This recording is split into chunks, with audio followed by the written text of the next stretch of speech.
یعنی جانور ذبح کیے بغیر عقیقہ نہیں ہو سکتا. دوسری عبادت ہے ولیمہ. ولیمہ کے اندر جانور ذبح کرنا یہ مقصود لذاتی ہی نہیں ہے، کیونکہ ولیمہ بغیر جانور ذبح کیے ہوئے بھی ہو سکتا ہے. آپ گوشت خرید کے لا سکتے ہیں یا بغیر گوشت کھلائے ہوئے آپ ولیمہ کر سکتے ہیں، جیسا کہ اللہ کے نبی صلی اللہ علیہ وسلم نے کیا. تو ولیمہ کے اندر جانور ذبح کرنا یہ مقصود لذاتی ہی نہیں ہے.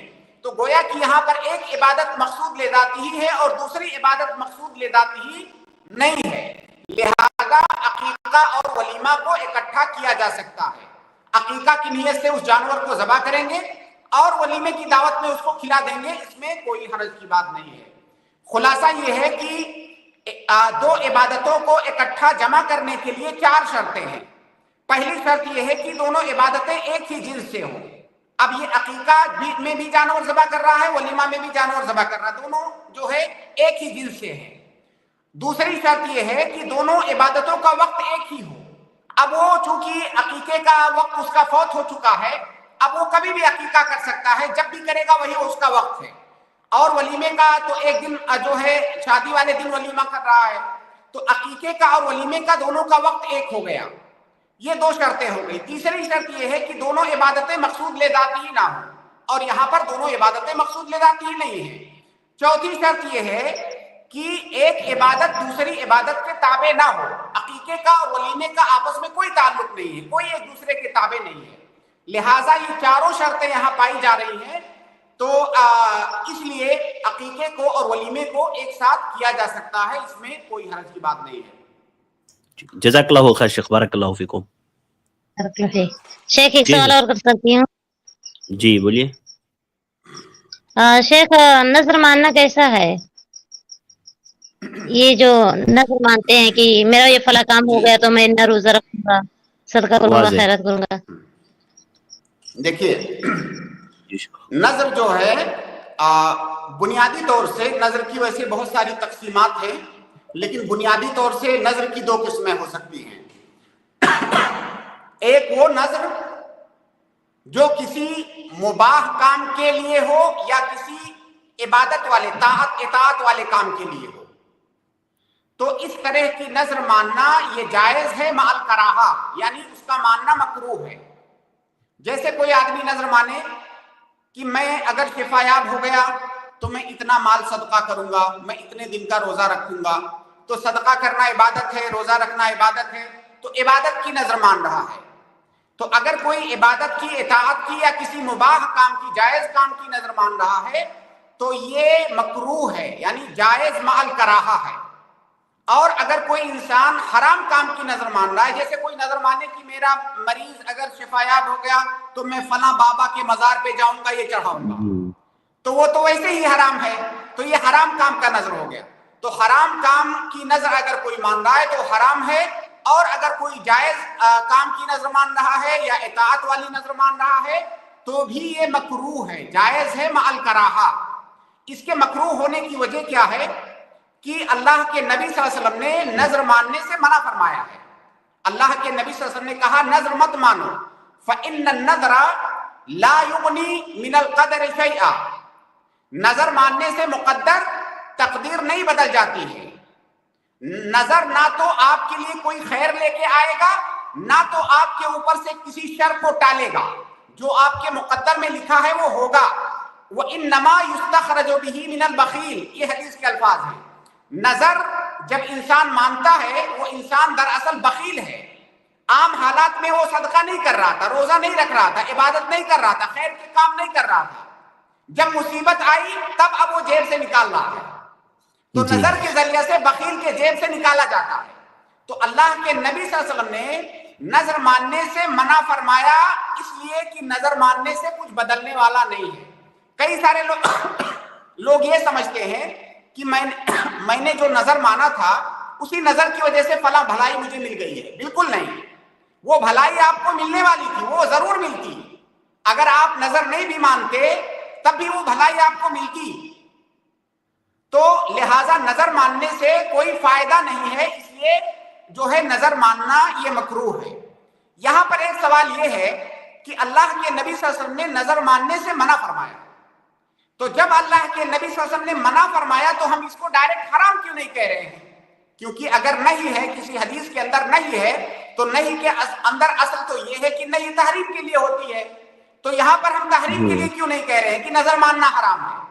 تحریم کے لیے اس لیے نہیں کہہ رہے ہیں کیونکہ قاعدہ ہے کہ اگر نہیں کا صیغہ وارد ہو تو اصلاً تو وہ تحریم کے لیے ہوتا ہے، لیکن اگر کوئی قرینہ صارفہ پایا جائے تو وہ تحریم کے بجائے کراہت پر دلالت کر سکتی ہے، وہ نہیں. اور یہاں پر قرینہ صارفہ موجود ہے. وہ قرینہ یہ ہے کہ اللہ کے نبی صلی اللہ علیہ وسلم کے سامنے بعض صحابہ کرام نے نظر مانا، جیسے کہ حضرت عمر نے نظر مانا تھا کہ اگر میں جو زمانے جاہلیت میں نظر مانا تھا کہ میں ایک رات جو ہے اعتکاف بیٹھوں گا بیت اللہ میں. اسی طرح سے اور بھی بعض صحابہ کے واقعات ہیں جنہوں نے نظر مانا تھا.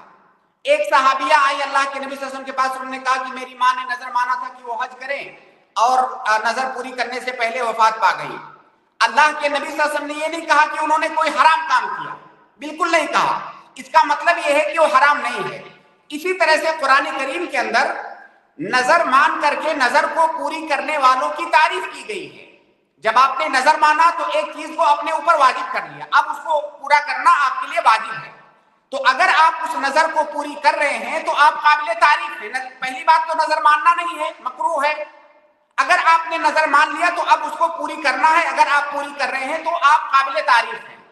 قرآن کریم کی آیت ہے وَيُوفُونَ بِالنَّذْرِ وَيَخَافُونَ يَوْمًا كَانَ شَرُّهُ مُسْتَطِيرًا.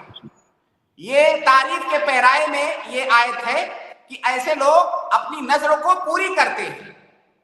تو جب اللہ رب العالمین نے نظر کو پوری کرنے والوں کی تعریف کی تو یہ قرینہ ہے کہ نظر ماننے کے لیے جو نہیں آئی ہے وہ تحریم کے لیے نہیں بلکہ وہ کراہت کے لیے ہے. خلاصہ یہ ہے آپ کے سوال کے جواب میں کہ نظر ماننا یہ مکروہ ہے، نظر نہیں ماننا چاہیے. اگر کسی نے مان لیا ہے نظر تو اب اس کو پوری کرنا اس کے اوپر واجب ہے. اگر کسی وجہ سے وہ پوری نہیں کر پا رہا ہے تو اس کے اوپر کفارہ ہے، قسم کا کفارہ. لہٰذا جو لوگ بات بات میں نظر مانتے ہیں انہیں اس بات کو سمجھنا چاہیے کہ اللہ کے نبی صلی اللہ علیہ وسلم نے نظر ماننے کو مکروہ قرار دیا ہے. نظر ماننے سے کوئی بھی فائدہ ہونے والا نہیں ہے، کوئی فائدہ. اگر کوئی یہ سمجھتا ہے کہ میں نظر مان لوں گا تو میرا فلاں کام ہو جائے گا، ہرگز نہیں. جو کام ہونے والا ہے وہ ہوگا. نظر ماننے سے اس پر کوئی اثر پڑنے والا نہیں ہے. ٹھیک ہے شیخ، جزاک اللہ خیر. امید ہے سب کو جواب مل گیا ہوگا. تو شیخ شریعت نے سرے سے منع کیوں نہیں کیا؟ بعض لوگ سوال کرتے ہیں کہ بھئی نظر سے جب کوئی فائدہ ہی نہیں ہے. بھائی دیکھیے ہماری شریعت میں کئی ایسے کام ہیں، سینکڑوں کام ایسے ہیں جو حرام نہیں ہیں، مکروہ ہیں. شریعت نے منع تو کیا ہے لیکن منع کرنے کی دو صورتیں ہیں.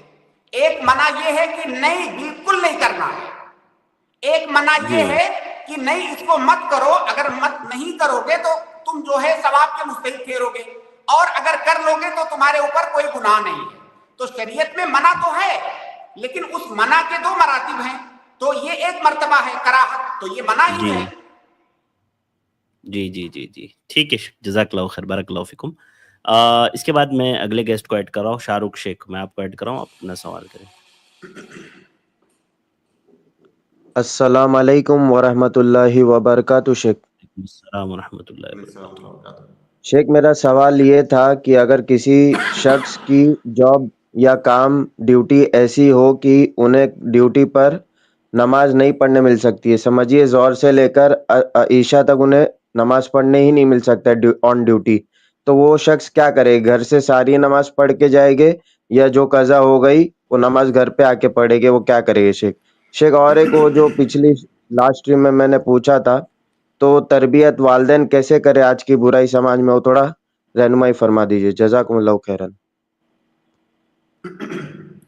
بھائی کا سوال ہے کہ کوئی ایسی نوکری ہے جس میں اس کی 5 نمازیں یا 4 نمازیں چھوٹتی ہیں اور وہ ساری نمازوں کو آ کر کے اکٹھا پڑھتا ہے، تو اس کا کیا حکم ہے؟ دیکھیے بھائی، اگر ایسی نوکری ہے کہ جس میں اسے 4 نمازوں کو اکٹھا پڑھنا پڑ رہا ہے تو اس طرح کی نوکری کرنا اس کے لیے جائز نہیں ہے.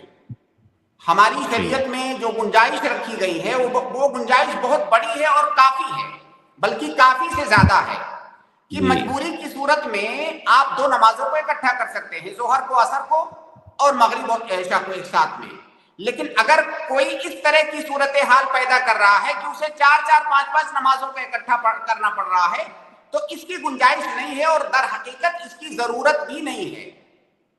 تو اگر ایسی نوکری ہے جس میں 3 نمازوں کو اکٹھا کرنا پڑ رہا ہے تو 3 نمازوں کو اکٹھا کرنے کی گنجائش ہماری شریعت میں نہیں ہے، الا کہ ایسی مجبوری ہو کہ کوئی راستہ ہی نہیں ہے.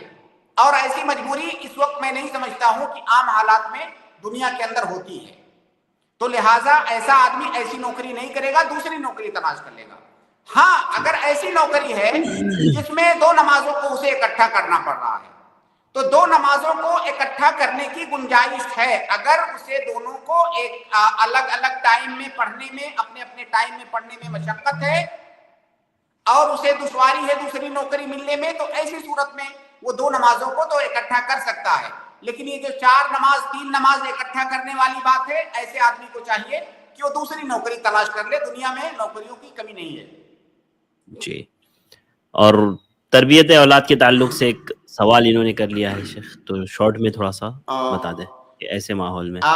یہ بہت ہی لمبا چوڑا سوال ہے. جی 2-3 باتیں اس میں کہی جا سکتی ہیں کہ اولاد کی تربیت میں جو سب سے اہم پہلو ہے، جو میں سمجھتا ہوں، جو میں نے تجربے میں دیکھا ہے، کہ اولاد جو ہے سب سے پہلے اپنے گھر کے ماحول سے متاثر ہوتے ہیں بچے. تو سب سے پہلے چاہیے کہ آپ ان کی عملی تربیت کریں. زبان سے ان کی تربیت کرنے سے پہلے عمل سے ان کو کر کے دکھائیں. عام طور سے آپ نے دیکھا ہوگا کہ بچے اپنے گھر میں اپنے ماں باپ کو، اپنے بڑے بھائی بہنوں کو یا جو ہے گھر کے دوسرے افراد کو جو کرتے ہوئے دیکھتے ہیں وہی بچے کرتے ہیں. تو سب سے پہلے تو آپ ان کی عملی تربیت کریں. بچوں کی اصلاح کرنی ہے تو سب سے پہلے اپنی اصلاح کریں. یہ پہلی بات. دوسری بات کہ جس طرح سے بچہ اپنے گھر کے ماحول سے متاثر ہوتا ہے، اسی طرح سے جب گھر سے باہر نکلتا ہے، چاہے اسکول میں جائے یا اپنے دوستوں کے ساتھ کھیلنے جائے، تو باہر کے ماحول سے بھی وہ اسی طرح متاثر ہوتا ہے. اللہ کے نبی صلی اللہ علیہ وسلم کی کئی حدیثیں اس سلسلے میں ہیں کہ اچھی صحبت کا اختیار کرو. آپ خود بھی اچھی صحبت کا اختیار کرو، اپنے بچوں کو بھی اچھی صحبت میں رکھو. تو اگر وہ بچہ اچھی صحبت میں رہے گا، ایسے اسکول میں رہے گا جہاں پر اچھی تعلیم ہوتی ہے، اچھی تربیت ہوتی ہے، وہاں پر اچھے اور نیک لوگ ہیں، وہاں پر دین کا ماحول ہے، تو انشاءاللہ اس بچے پر اس کا مثبت اثر ہی پڑے گا. اسی طرح سے بچہ جب گھر سے باہر نکلے اپنے دوستوں کے ساتھ تو اس پر نظر رکھیں کہ اس کے دوستوں کا سرکل کیا ہے، اس کے دوست احباب کیسے ہیں. تو بچے کو اچھی صحبت میں رکھے تو انشاءاللہ اس کا اچھا اثر پڑے گا. اسی طرح سے موجودہ زمانے میں ایک بہت اہم مسئلہ یہ جو انٹرنیٹ کی دنیا ہے، موبائل کی دنیا، یہ بچوں کے اندر بگاڑ کا ایک بڑا سبب بنتا ہے جو چیز دیکھنے میں آ رہی ہے. تو سب سے پہلے تو والدین گھر کے اندر کچھ ایسا ماحول بنائیں، کچھ ایسا طریقہ اختیار کریں کہ چھوٹے بچوں کو ان چیزوں سے، ان فطروں سے دور رکھیں. اس زمانے میں میں سمجھتا ہوں کہ اگر بچوں کو موبائل سے دور رکھ لے جائیں تو میرے خیال سے کئی ساری برائیاں تو ویسے ہی ختم ہو جائیں گی. تو یہ 3-4 باتیں ہیں جن کا خیال رکھیں. حالانکہ باتیں تو اور بھی ہو سکتی ہیں تربیت کے باب میں، لیکن یہ 3-4 چیزیں جو ہیں یہ بہت زیادہ اثر انداز ہوتی ہیں بچے پر. ٹھیک ہے جزاک اللہ خیر، بارک اللہ فیکم. شیخ اور ایک چھوٹا سوال پوچھ لیا، نیکسٹ ٹائم میں آ جاؤ. نیکسٹ ٹائم میں آ جائیے شاہ رخ انشاءاللہ. ٹھیک ہے شیخ، جزاکم اللہ خیران. السلام علیکم. السلام ورحمۃ اللہ وبرکاتہ. اس کے بعد اگلے گیسٹ ہے ساحل. میں آپ کو ایڈ کراؤں، آپ اپنا سوال کریں ساحل. السلام علیکم شیخ. وعلیکم السلام ورحمۃ اللہ وبرکاتہ. شیخ میرا ایک سوال ہے کہ جی جیسا توبہ کو شروع کرنے سے پہلے بسم اللہ پڑھنا نہیں ہے، تو اگر کوئی سورہ توبہ آدھی پڑھ کر دوسرے دن وہاں سے شروع کرے تو اس شروع کرنے سے پہلے اگر بسم اللہ پڑھے تو کیا صحیح ہے؟ جی شیخ. دیکھیے بھائی، ایک تو وہ بسم اللہ ہے جو قرآن کا حصہ ہے. ہر سورت کی ابتدا میں جو بسم اللہ ہے وہ قرآن کی ایک آیت ہے جسے سورتوں کے درمیان فصل کے لیے رکھا گیا ہے. یہ والی بسم اللہ سورہ توبہ کے اندر نہیں ہے. تو جیسے سورہ توبہ سے پہلے والی سورت آپ پڑھ رہے ہیں وہ آپ نے ختم کیا، اب سورہ توبہ میں داخل ہو رہے ہیں، تو آپ کو وہاں پر بسم اللہ نہیں پڑھنا ہے، کیونکہ یہاں پر بسم اللہ کے ذریعے سے فصل نہیں کیا گیا ہے، اور یہ توقیفی ہے۔ اس میں کوئی یہ نہیں پوچھ سکتا ہے یا یہ نہیں سوچ سکتا ہے کہ دوسری صورتوں میں ہے تو یہاں کیوں نہیں ہے، اللہ نے نہیں رکھا اس لیے نہیں ہے۔ تو اگر آپ سورہ توبہ کے پہلے سے پڑھ رہے ہیں، وہاں تک پہنچ رہے ہیں، تو وہاں درمیان میں بسم اللہ نہیں کریں گے۔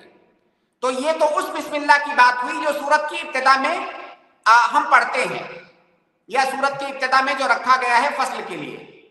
دوسری صورت یہ ہے وہ بسم اللہ جو ہم کوئی بھی کام کرنے سے پہلے کرتے ہیں، کوئی بھی اچھا کام کرنے سے پہلے ہم بسم اللہ کرتے ہیں۔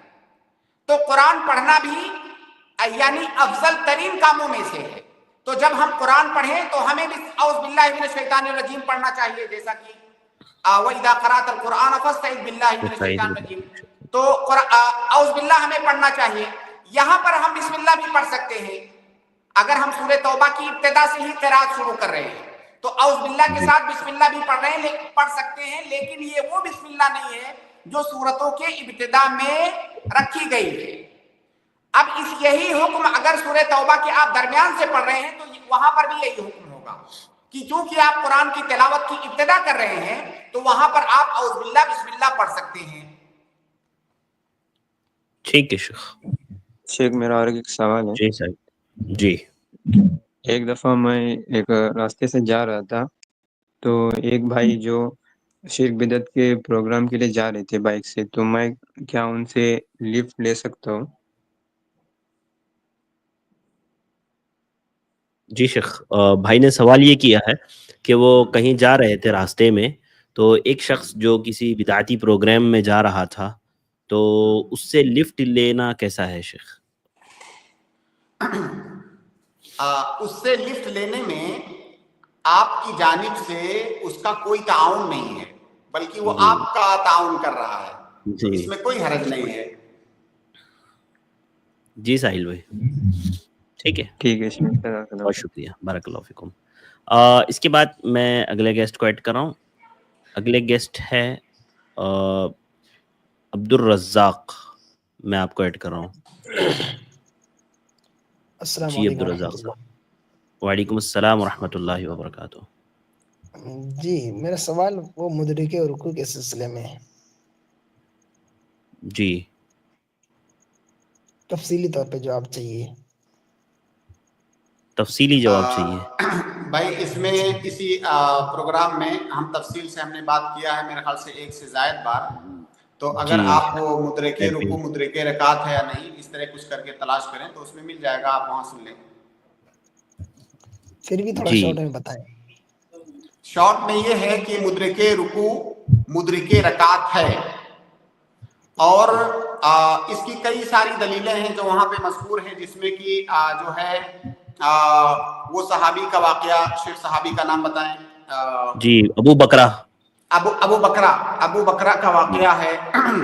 اسی طرح سے بعض صحابہ کے آثار ہیں جو کہ جب مسجد میں پہنچتے اور دیکھتے کہ جماعت کھڑی ہوئی ہے، امام رکوع میں ہے، تو صف میں پہنچنے سے پہلے وہ رکوع کر کے اور چل کر کے وہاں تک جاتے۔ گویا کہ یہ بات ان کے درمیان معروف تھی کہ اگر کوئی آدمی رکوع پا لیتا ہے تو اس کی رکعت مل جائے گی۔ کئی صحابہ کے آثار ہیں۔ اسی طرح سے شیخ البانی نے غالباً ابو بکرہ کے بارے میں یہ بھی ثابت کیا ہے کہ ابو بکرہ رضی اللہ تعالیٰ عنہ جن کا یہ واقعہ ہے، پوری زندگی وہ اسی پر عمل کرتے رہے، گویا کہ اس حدیث سے انہوں نے یہی سمجھا۔ اسی طرح سے اور بھی دلیل ہے، ایک دلیل ہے کہ اللہ کے نبی صلی اللہ علیہ وسلم کی ایک حدیث ہے جمعہ کے بارے میں کہ من ادرک رکعۃ من الجمعہ فقد ادرک الجمعہ، یا اس طرح کے الفاظ ہیں، جس نے جمعہ کے دن 1 رکعت پا لیا تو اس نے جمعہ پا لیا۔ اب ایسی صورت میں وہ جمعہ کی نماز پڑھے گا، یعنی 2 رکعت پڑھے گا۔ 1 رکعت تو پا لیا ہے، 1 رکعت اور اضافہ کرے گا۔ لیکن اگر کسی نے 1 رکعت سے کم پایا جمعہ کے دن تو ایسی صورت میں وہ ظہر کی نماز پڑھے گا۔ یہ ایک روایت ہو گئی۔ دوسری اور ایک روایت ہے کہ من ادرک الرکوع من الرکعۃ الثانیہ من یوم الجمعہ فقد ادرک الجمعہ، جس نے جمعہ کے دن دوسری رکعت میں رکوع پا لیا تو اس نے جمعہ پا لیا۔ اب اگر پہلی روایت میں ہے کہ 1 رکعت پانا ضروری ہے جمعہ کے لیے، تو یہاں پر رکوع پانے والے کو جمعہ پانے والا کیوں کہا جا رہا ہے؟ اس کا مطلب اس نے 1 رکعت پا لیا ہے. جی تو اس طرح کے ادلہ ہیں، اور جمہور اہل علم کی رائے بھی یہی ہے کہ مدرک رکوع یا مدرک رکعت ہے. یہاں جو سب سے بڑا اشکال جو دوسرے قول کے قائلین کی جانب سے آتا ہے وہ یہ، ان کے پاس دراصل کوئی دلیل نہیں ہے اس سلسلے میں. وہ دلیل کے طور پر یہ کہتے ہیں کہ اس آدمی نے سورہ فاتحہ نہیں پایا ہے، قیام نہیں پایا ہے، تو پھر اس کی رکعت کیسے ہو جائے گی؟ چونکہ ہم اہل حدیثوں کے ہاں سورہ فاتحہ کا مسئلہ بڑا حساس ہے، اس لیے کئی ساری چیزیں اس میں رد عمل کے طور پر آتی ہیں کہ چونکہ سورہ فاتحہ کے ذریعہ سے فرق کیا جاتا ہے اہل حدیثوں میں اور غیر اہل حدیثوں میں، تو یہ تو سورہ فاتحہ ہی نہیں پایا، اس کی رکعت کیسے ہو جائے گی؟ بھائی یہ جو یہاں پر صورتحال ہے یہ استثنائی صورتحال ہے. جو لوگ کہتے ہیں کہ مدرک رکوع مدرک رکعت ہے، وہ یہ نہیں کہتے کہ سورہ فاتحہ رکن نہیں ہے، وہ بھی سورہ فاتحہ کو رکن مانتے ہیں، لیکن یہ استثنائی حالت ہے. اور ہماری شریعت میں بہت سارے مسائل ایسے ہیں، عبادات کے باب میں، معاملات کے باب میں، دیگر ابواب میں، جہاں پر استثنائی صورتحال میں استثنائی حکم ہوتا ہے. اور اس کی دلیل، سب سے بڑی دلیل یہ ہے کہ اس دوسرے قول کے قائلین سے اگر آپ پوچھیں، آپ ان سے اگر پوچھیں کہ میں جماعت میں پہنچا، امام کو میں نے قیام کی حالت میں پایا، میں نے سورہ فاتحہ پڑھنا شروع کیا، الحمدللہ رب العالمین الرحمن الرحیم، جیسے میں نے اتنا پڑھا تھا تب تک امام رکوع میں چلا گیا، اب میں کیا کروں؟ وہ آپ کو کہیں گے، سب لوگ آپ کو کہیں گے کہ آپ رکوع میں چلے جائیے، آپ کھڑے ہو کر کے سورہ فاتحہ کمپلیٹ مت کیجیے، کیونکہ جب امام رکوع میں چلا گیا آپ کو بھی رکوع میں جانا ہے. اگر ان سے آپ آگے پوچھیں گے کہ کیا ہماری یہ رکعت ہو گئی، وہ آپ کو کہیں گے کہ ہاں یہ رکعت ہو گئی آپ کی. سوال یہ ہے کہ ایسا انسان ابھی تو سورہ فاتحہ نہیں پایا ہے پورا، وہ صرف دو آیتیں پڑھا ہے، تو اس کی رکعت کیسے ہو گئی؟ وہ آپ کو یہی جواب دیں گے کہ استثنائی صورتحال ہے اس کے لیے، کیونکہ وہ جو ہے جتنی پایا اتنی پڑھا. تو جب یہاں پہ استثنائی صورتحال یہ بن سکتی ہے تو دوسری جگہ پر کیوں نہیں بن سکتی ہے جبکہ اس کے لیے ادلہ موجود ہیں؟ تو خلاصہ یہ ہے کہ مدرک رکوع مدرک رکعت ہے. جزاک اللہ خیر. شیخ عبدالرزاق بھائی، میں نے کمنٹ میں لنک پیسٹ کر دی ہے وہ والے پروگرام کی جس میں شیخ نے تفصیل سے جواب دیا ہے، دوسرا سوال یہ آپ وہ سن سکتے ہیں انشاءاللہ. اس لنک سے آپ پورا جواب، آپ کو تفصیلی جواب مل جائے گا. جی فرمائیں. دوسرا سوال کیا آپ کا؟ یہ ہے کہ ایک مسجد میں فرائض کی دوسری جماعت. جی، ایک مسجد میں فرض نماز کی دوسری جماعت، جی اس کا حکم کیا ہے؟ ہاں شیخ وہ پوچھ رہے ہیں. اس کا حکم یہ ہے کہ یہ جائز ہے، بلکہ افضل یہ ہے کہ اگر ایک سے زیادہ لوگ مسبوق ہیں، پچھڑے ہوئے ہیں، جماعت چھوٹ گئی ہے، تو افضل یہ ہے کہ وہ جماعت بنا کر کے نماز پڑھیں. اس کی کئی دلیلیں ہیں. ایک دلیل اس کی خاص ہے، باقی دلیلیں عام ہیں جو ابھی میں ذکر کرنے جا رہا ہوں. خاص دلیل یہ ہے کہ ایک صحابی کی جماعت چھوٹ گئی، یہ واقعہ شاید آپ بھی سنے ہوں. تو وہ آئے تو اللہ کے نبی صلی اللہ علیہ وسلم نے وہاں موجود لوگوں سے کہا کہ من یتصدق علیہ، ان پر صدقہ کون کرے گا؟ صدقہ کرنے کا مطلب یہ ہے کہ اگر وہ تنہا نماز پڑھیں گے تو انہیں کم اجر ملے گا، اگر کوئی ان کا ساتھ دے دے گا تو ان کو زیادہ اجر مل جائے گا، اور ان کے زیادہ اجر ملنے میں آپ کی طرف سے تعاون ہوگا، اور یہ صدقہ ہے. تو ایک صحابی اس کے لیے تیار ہوئے اور وہ گئے، ان کے ساتھ نماز پڑھا انہوں نے جماعت بنا کر کے، جبکہ وہ نماز پڑھ چکے تھے.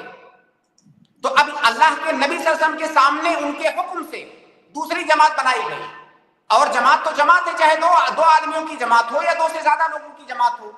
تو نبی صلی اللہ علیہ وسلم کے حکم پر ان کے سامنے جماعت بنائی گئی. اسی طرح سے یہ تو خاص دلیل ہو گئی. عام دلیل ہے کہ جو ہے صلاۃ و رجلین، میں بالمعنی نقل کر رہا ہوں، حدیث کے الفاظ شیخ آپ ڈھونڈ کے نکال سکتے ہیں. جی، صلاۃ و رجلین افضل من صلاۃ رجل، اس کا معنی یہ ہے کہ دو آدمیوں کی نماز ایک آدمی سے کی نماز سے بہتر ہے. یعنی اگر دو آدمی ساتھ میں نماز پڑھ رہے ہیں، 3 آدمیوں کی نماز 2 آدمیوں کی نماز سے بہتر ہے. تو یہ عام دلیل ہے، اور اس میں کوئی تخصیص نہیں ہے کہ ایک جماعت ہو چکی ہے کہ نہیں ہو چکی ہے. لہٰذا اگر ایک جماعت ختم ہو گئی ہے تو دوسری جماعت بالکل بنا سکتے ہیں، بلکہ بنانا افضل ہے، جماعت بنا کر کے ہی نماز پڑھنی چاہیے۔ شیخ تو پہلی جی جماعت، جو پہلی جماعت کا وقت ہے تو اس کی افضلیت باقی رہے گی شیخ؟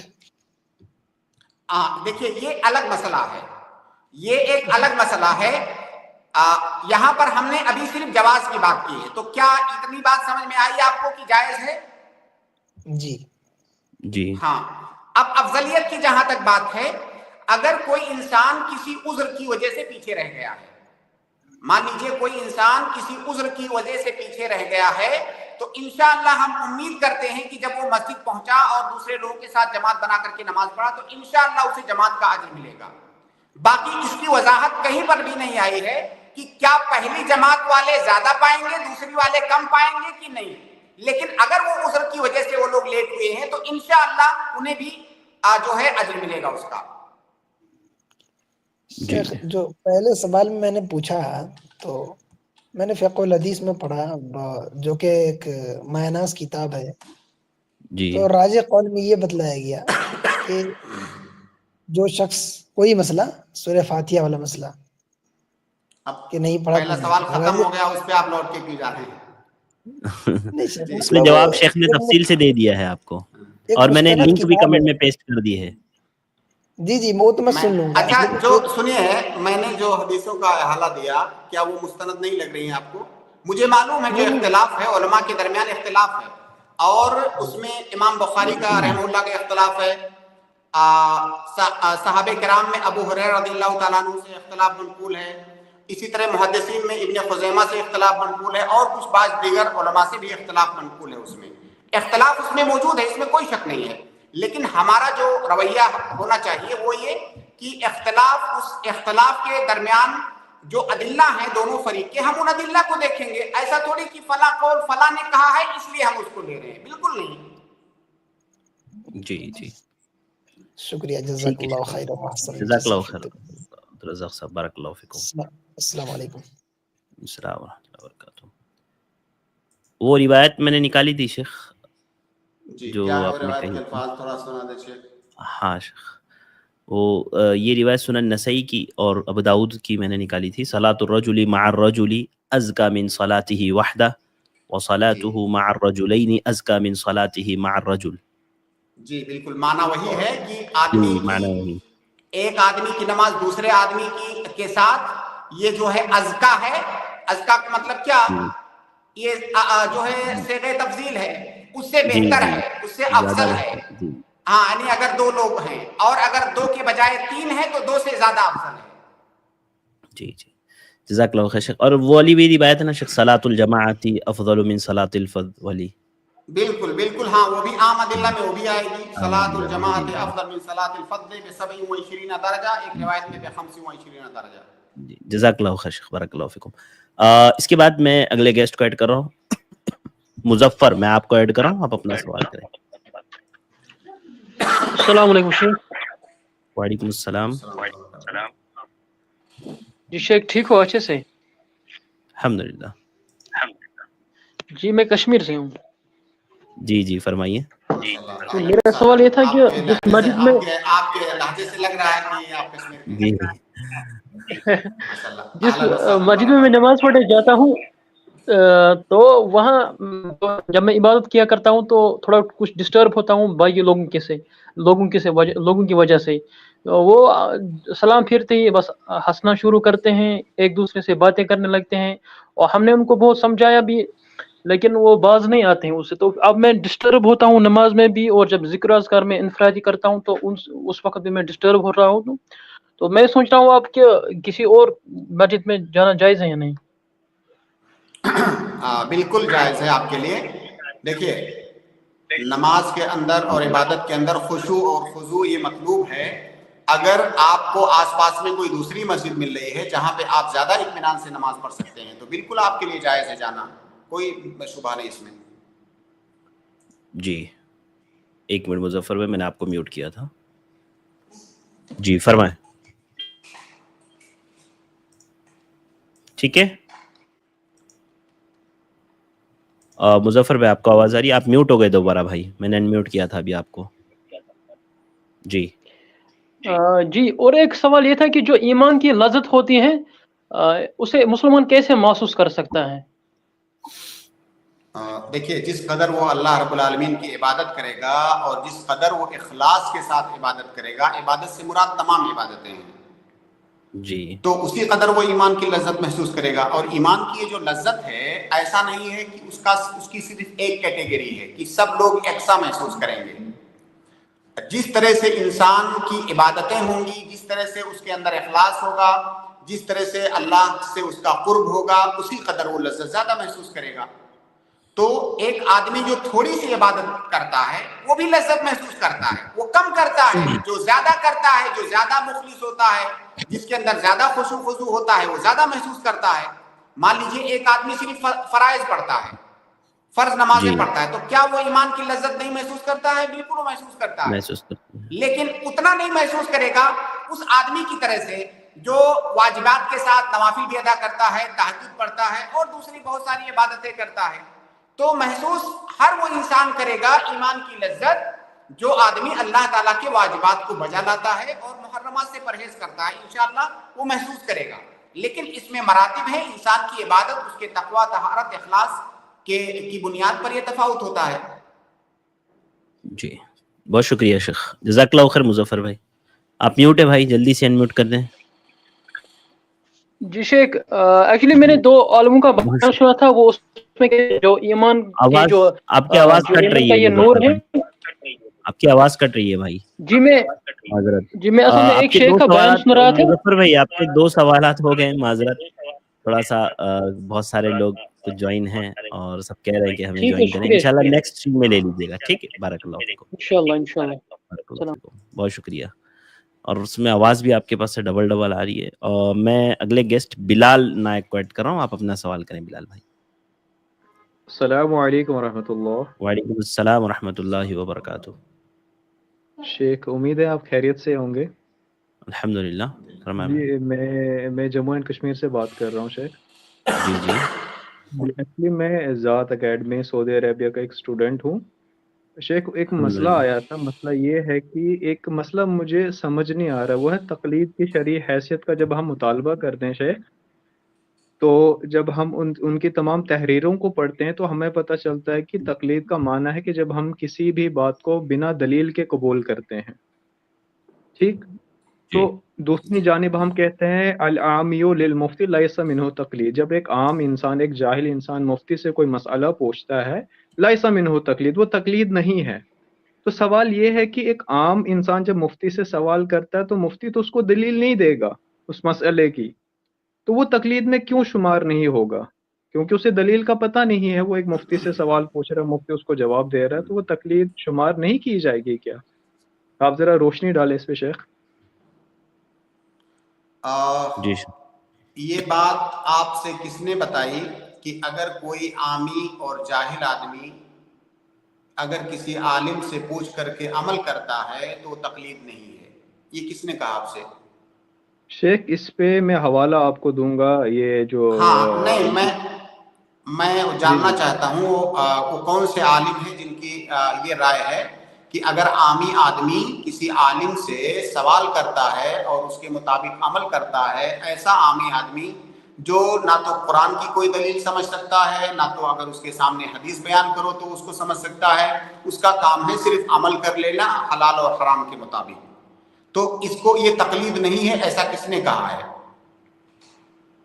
نہیں، میں یہ کہہ رہا ہوں شیخ زبیر علی زئی رحمہ اللہ کی جو کتاب ہے نا، اس میں انہوں نے مسلم ثبوت جو شرح لکھی گئی ہے اس میں ہے کہ العامی للمفتی لیس منہ تقلید وهو القاضی للعدول. اگر جب ایک قاضی گواہوں کی بنیاد پہ دیتا ہے، اور اسی طریقے سے جب ایک عام انسان مفتی سے سوال کرتا ہے تو وہ تقلید نہیں مانی جائے گی.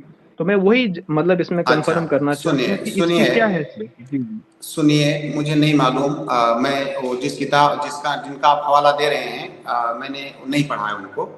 یہ بات جو آپ کہہ رہے ہیں ہو سکتا ہے ان کی رائے ہو، اللہ عالم، میں نے پڑھا نہیں اس کو. لیکن اگر یہ تقلید نہیں ہے تو اس کا مطلب یہ ہوگا کہ دنیا کے اندر تقلید کا وجود ہے ہی نہیں. کیا وہ ایسا کہتے ہیں کہ دنیا کے اندر تقلید کا وجود نہیں ہے؟ حضرت وہ اس پہ یہ دلیل دیتے ہیں کہ قرآن مجید میں جس طریقے سے اللہ سبحانہ و تعالیٰ فرماتے ہیں فَاسْأَلُوا أَهْلَ الذِّكْرِ إِن كُنتُمْ لَا تَعْلَمُونَ، اہل ذکر سے پوچھا اگر تم نہیں جانتے. تو وہ یہ کہتے ہیں کہ دیکھیں ایک اہل ذکر سے اہل علم سے وہی پوچھے کہ جس کو علم نہیں ہے. تو یہ قرآن کی اتباع مانی جائے گی اس معاملے میں. یہ تقلید نہیں ہے. تقلید کا مطلب معنی یہ ہے کہ جب ہمیں دلیل ہی نہیں. دیکھیے پھر اصل میں پھر تو یہ لفظی اختلاف ہے صرف.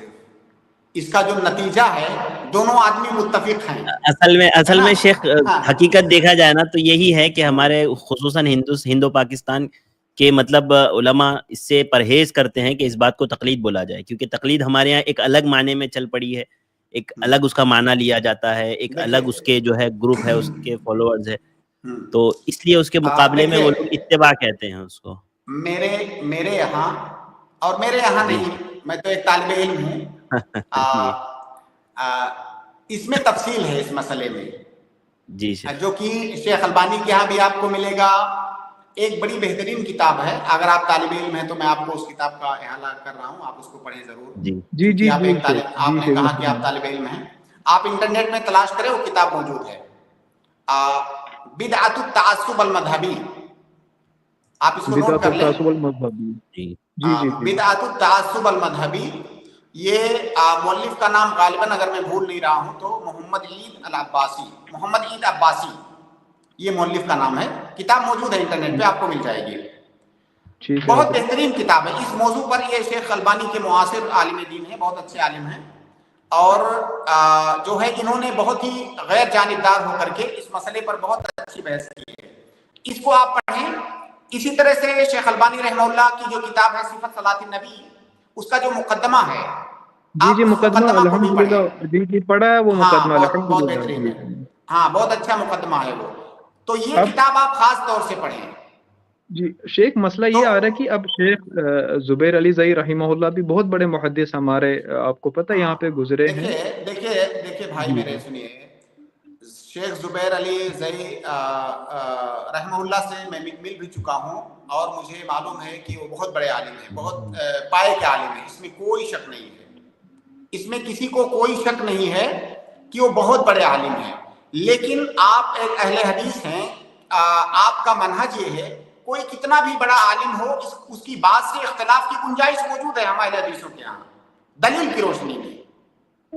تو فقط اس لیے کہ انہوں نے کہا ہے ہم اسی بات کو پکڑ کے بیٹھ جائیں، ایسا ہم اہل حدیثوں کا منہج نہیں ہے. تو بہرحال میرے یہاں تفصیل ہے، وہ تفصیل میں بیان کروں گا تو کم سے کم 15 منٹ چاہیے، ہے نا. تو آپ یہ کتاب پڑھ لیں. یہ خالص علمی موضوع ہے. جو ہمارے ناظرین ہیں عام طور سے جو ہے عوام الناس کا طبقہ ہوتا ہے، تو بہت زیادہ ان کو اس سے فائدہ نہیں ہے. تو میں نے آپ کو کتاب کا احالہ کر دیا ہے، آپ اس کتاب کو پڑھ لیں. اور اگر کسی طرح آپ میرے پرسنل پر بھی آپ آئیں گے تو میں وہاں پر بھی آپ کو جواب دے سکتا ہوں. تو بہرحال اگر آپ اجازت دیں جی اگر آپ اجازت دیں تو ضرور. جی آپ ہمارا ہیلپ لائن نمبر ہے یہ 9588888826، اس پر واٹس ایپ کر دیجیے انشاءاللہ. میں اس نمبر پہ کافی دنوں سے کانٹیکٹ کرنے کی کوشش کر رہا تھا، تو شیخ اویلیبل نہیں تھے اس نمبر پہ نا. اوکے تو آپ کال کر لیجیے یا میسج کر لیجیے.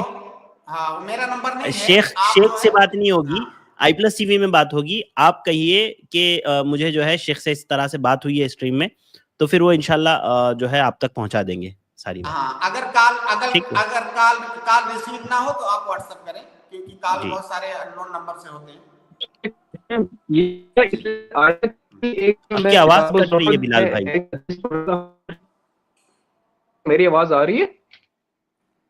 جی بولیے، کیا بول رہے ہیں بلال بھائی؟ ابھی آ رہی ہے. ہاں میں یہ کیا نہیں بلال بھائی کٹ جا رہی ہے بیچ بیچ میں آواز آپ کی بہت زیادہ. جی شیخ میں دراصل یہ کہہ رہا تھا کہ کتاب الزہد میں نے ایک حدیث پڑھی تھی حضرت معاذ ابن جبل سے جو حسن درجے کی تھی. اس میں معاذ ابن جبل رضی اللہ تعالیٰ عنہ کا یہ قول تھا کہ اگر عالم جو ہے وہ ہدایت پر بھی ہو پھر بھی اس کی بات پہ عمل نہ کرو. تو اس لیے بیسیکلی مسئلہ جو ہے سمجھ نہیں آ رہا تھا کہ ایک طرف ہم کہہ رہے ہیں کہ ایک عام انسان جو عالم سے پوچھے گا جا کے، اور پھر دوسری طرف حضرت معاذ ابن جبل کی ایک روایت آ رہی ہے، وہ کہہ رہا ہے کہ ہدایت پر بھی اگر عالم ہو تو اس کی بات نہ مانو، کیونکہ تمہیں نہیں پتا کہ کب وہ مطلب کہ اس کی بات میں حقیقت کتنی ہے اور کتنی نہیں ہے. نہیں ایسا یہ تھوڑا اس لیے اختلاف روایت ہے تو اس روایت کا جو پس منظر ہے یا اس کی شرح جو علماء نے کی ہے آپ وہ دیکھیں. ایسا کیسے ہو سکتا ہے عالم ہدایت پر ہو اس کی بات نہ مانو؟ ایک مطلب جو بھی آدمی ہدایت پر ہے، ہدایت پر ہونے کا کیا مطلب ہے کہ آپ مجھ سے کوئی سوال پوچھیں، میں کتاب و سنت کے مطابق اگر جواب دے پا رہا ہوں تو میں ہدایت پر ہوں اس مسئلے میں، تو پھر اس بات کو ماننا ضروری ہو جاتا ہے. ایسا کیسے کہ عالم ہدایت پر ہو تو جو ہے مطلق طور سے اس کی بات نہ مانو؟ اس کا کوئی پس منظر ہوگا. جی بہرحال دیکھیے اس مسئلے میں اگر یہ کتاب آپ پڑھیں گے تو انشاءاللہ ہو سکتا ہے پھر آپ کو کانٹیکٹ کرنے کی ضرورت نہ پڑے.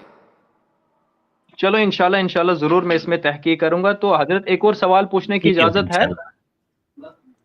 پوچھ لیجئے بلال بھائی، 2 تو ہو گئے تھے جی، پوچھ لیجئے. نہیں ابھی ایک چلو اگر آپ اجازت دیں تو میں پوچھوں گا، ورنہ انشاءاللہ پھر کسی لائیو اسٹریم میں پوچھ سکتے ہیں. اگر آپ پوچھ لیجئے، اجازت دو تو میں جلدی سے، شارٹ میں دوسرا لے لیجئے. حضرت یہ سوال ہے شیخ صاحب سے، یہ ہے کہ جب ہم یہ 3 طلاق کا ایک مجلس کا معاملہ ڈسکس کرتے ہیں تو ہمیں پتہ ہے کہ اللہ کے نبی صلی اللہ علیہ وآلہ وسلم کے دور میں، پھر ابو بکر کے زمانے میں رضی اللہ تعالیٰ عنہ، اور اسی طریقے سے حضرت عمر کے شروعات کے 2 سالوں تک جو ہے ایک طلاق کو ایک مجلس میں جو ہے وہ ایک تصور کیا جاتا تھا. اور پھر ہم اس کے بعد کہتے ہیں کہ حضرت عمر، جو صحیح المسلم کی روایت ہے کہ پھر حضرت عمر نے جو ہے ایک طلاق ایک مجلس کے 3 کو 3 جو ہے ایک حکم جو ہے وہ جاری کر دیا.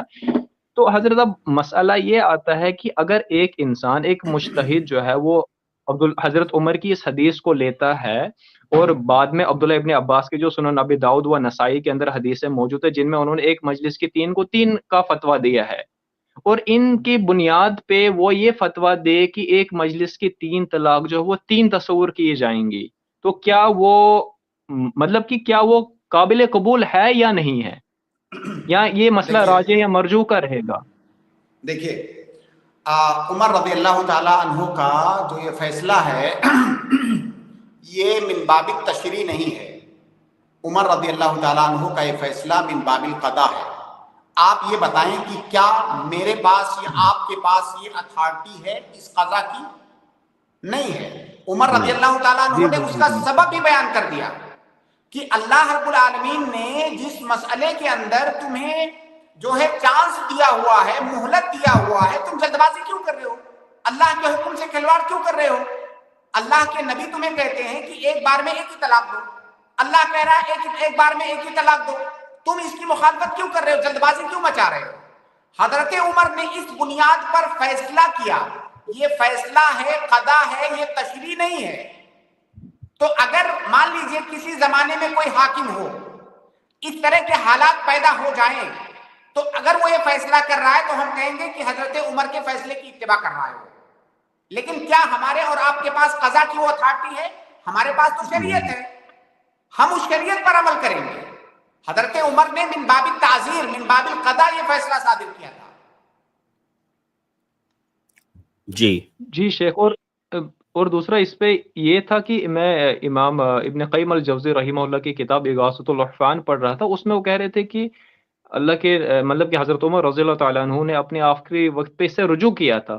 بہرحال اس کی سند کیا ہے اس کا مجھے علم نہیں ہے، لیکن یہ ضرور ان کی رجوع کی بھی بات کرتے ہیں کچھ لوگ. لیکن دیکھیے رجوع کے مسئلے کی ضرورت آپ کو پڑے گی نہیں اگر آپ اس واقعے کو، اس حدیث کو سمجھیں. تو نبی صلی اللہ علیہ وسلم کا زمانہ، حضرت ابو بکر کا زمانہ، عمر رضی اللہ تعالیٰ عنہ کا تقریباً 2 سال کا زمانہ ان کی خلافت کا، جو چیز شریعت کے طور پر تھی وہ شریعت بدل نہیں جائے گی. آپ تصور کریں کہ کیا عمر رضی اللہ تعالیٰ عنہ شریعت کو بدل دیں گے؟ یہ تصور کیا جا سکتا ہے؟ بالکل نہیں. تو بہت سارے مسائل میں قاضی کو یہ اجازت ہے ہماری شریعت کی جانب سے، من باب المصلحہ المرسلہ، من باب القضاء، اسے اجازت ہے کہ وہ فیصلہ صادر کر سکتا. جی جیسے میں آپ کو اور ایک مثال دوں، اور آپ کو مثال دوں. جی اللہ کے نبی صلی اللہ علیہ وسلم کے زمانے میں شراب پینے کی کیا سزا تھی، کیا حد تھی؟ 40 کوڑے. 40 کوڑے. حضرت عمر نے کتنے کوڑے مارے؟ جی 80 بڑھا دیے تھے غالباً. 80 مارے. آپ کیا کہیں گے کہ یہ شریعت ہے؟ شریعت اپنی جگہ پر اٹل رہے گی. اگر کوئی قاضی ہے دیکھ رہا ہے کہ لوگ بدماشیاں زیادہ کرنے لگے ہیں، شرارتیں زیادہ کرنے لگے ہیں، تو وہ 40 کوڑے تو